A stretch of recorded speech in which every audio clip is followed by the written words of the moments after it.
fight fans? So this one's going to be a fun topic we want to talk about.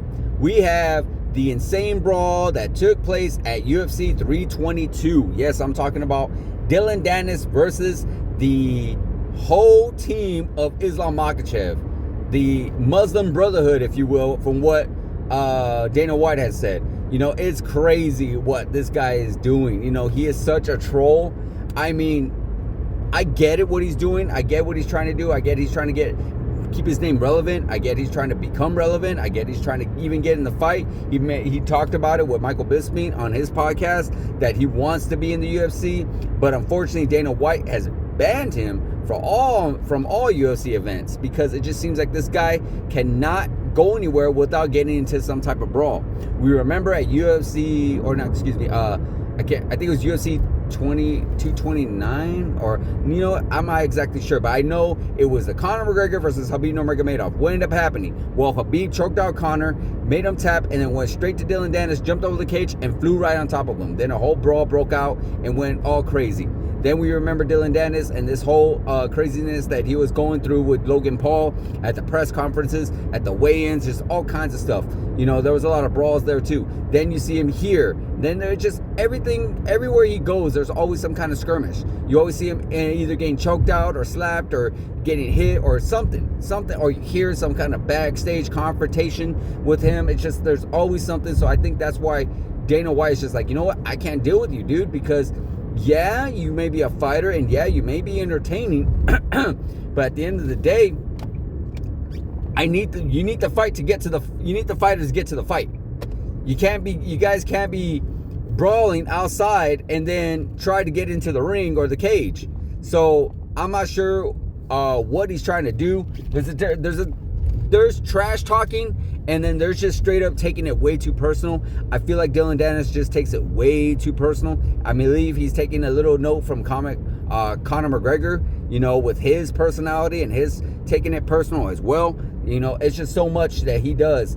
And, you know, you play stupid games, you win stupid prizes, and that's what he ended up doing. He knew with all the trash he was spilling against the Islam Makhachev and their team and whatnot, with their manager and with everybody, that you get next to these guys or they see you there, they're going to come after you. Because you know what? You're not a citizen. You're a fighter. There's a difference.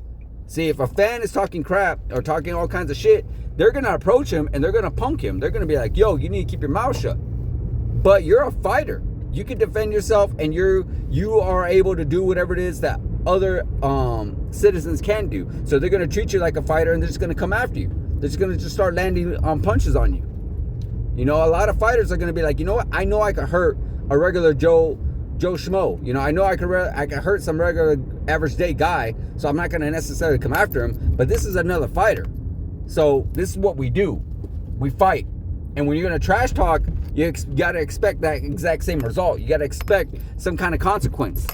Well, that's what he got. So what is he trying to do? I don't know. Should he go in the UFC? Me, personally, I say yes. I say yes, because what better way than to settle all this than to do it in the cage? Do it in the cage. Dana White made so much money from that Conor McGregor Khabib thing when that whole backstage melee happened with the brawl and everything like that, with the bus and the dolly and all that stuff. He made bank. He made a lot of money. He put them all in the cage.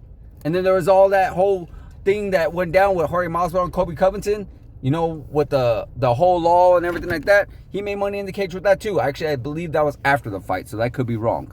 But there's so much times he put in situations where, like, oh, well, we're just going to throw him in the cage. He's going to throw him in the cage. Well, look, now he did. Now he has a chance where he can actually build up a name from one of Islam Makhachev's team, or he can actually build a name from Dillon Danis because he is somewhat relevant. So that's my personal opinion, guys. Well, I would like to hear what your guys' opinion. What do you think about what should be done to Dillon Danis, and should he be in the UFC, or will he should not be? Let me know in the comments, guys. Like, subscribe, hit that notification button, and I'll see you guys in the next video.